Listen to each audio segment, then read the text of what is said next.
سعید احمد گجر صاحب چیئرمین صاحب ہمارے ساتھ موجود ہیں. بسم اللہ الرحمن الرحیم. Saeed Ahmed Gujjar ji, chairman Punjab E S Ts association district Gujrat, مخاطب ہوں آپ سے. آج انٹرنیشنل ٹیچر ڈے منایا جا رہا ہے اور یہ ٹیچر جو ہیں یہ بیچارے سڑکوں پہ دھکے کھا رہے ہیں. یہ دن منایا جا رہا ہے، گورنمنٹ یہ سلوک کر رہی ہے. ہم استاد کیوں یہاں پہ آئے ہیں جی؟ ہمیں کوئی شوق ہے اس گرمی میں؟ اپنی ماؤں بہنوں بیٹیوں کو کون سڑکوں پہ لے کے آتا ہے؟ کون گوارا کرتا ہے؟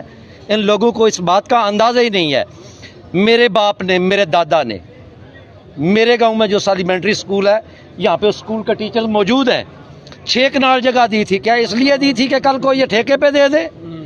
کیا اس لیے انہوں نے اپنی بیٹھ کے مٹا کے گرا کے اسکول کی بلڈنگ بنائی تھی کہ کل ہمارے بچے یہاں پہ پڑھ نہ سکیں گے؟ ایسا نہیں، ہرگز نہیں ہے. یہ اپنی کمزوریاں چھپانے کے لیے اسکولوں کو پرائیویٹ کر رہے ہیں.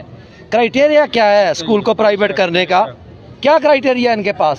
اس اسکول میں جی شیر گڑھ اسکول میں ٹیچر نہیں ہے 2 سال سے، اس کو پرائیویٹ کر دو. اس اسکول میں 1 ٹیچر ہے، اس کو پرائیویٹ کر دو. اس میں 400 تعداد ہے، 2 ٹیچر ہیں، اس کو بھی پرائیویٹ کر دو.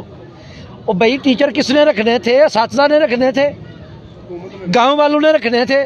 2017 سے لے کے آج تک بھرتی تم نے کی نہیں، ریکروٹمنٹ تم نے کی نہیں، اور کمزوریاں خامیاں تمہاری ہیں، اور جو نقصان ہے وہ اساتذہ کا کر رہے ہو اور عوام کا کر رہے ہو، اور ہم ایسا نہیں کرنے دیں.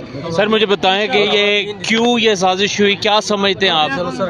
سر اس حوالے سے کوئی بات بلی ڈکی چھپی نہیں ہے، صرف اپنی عیاشی ہے. اپنا آپ کھانا ہے بس جی، جو بھی ملتا ہے کھائی جاؤ. عوام خسمہ دا سر کھائے. سکول جناب کھڈے چ وڑتے نے وڑ جان، اساتذہ رولتے نے رول جان. تعلیم اور صحت یہ جڑیاں 2 چیزاں نے، یہ شہری دا بنیادی حق ہے اور آئین میں موجود ہے. جدوں کہ اسپتالوں بھی پرائیویٹ کر رہے ہیں اور سکولوں بھی پرائیویٹ کر رہے ہیں. بہت شکریہ سر.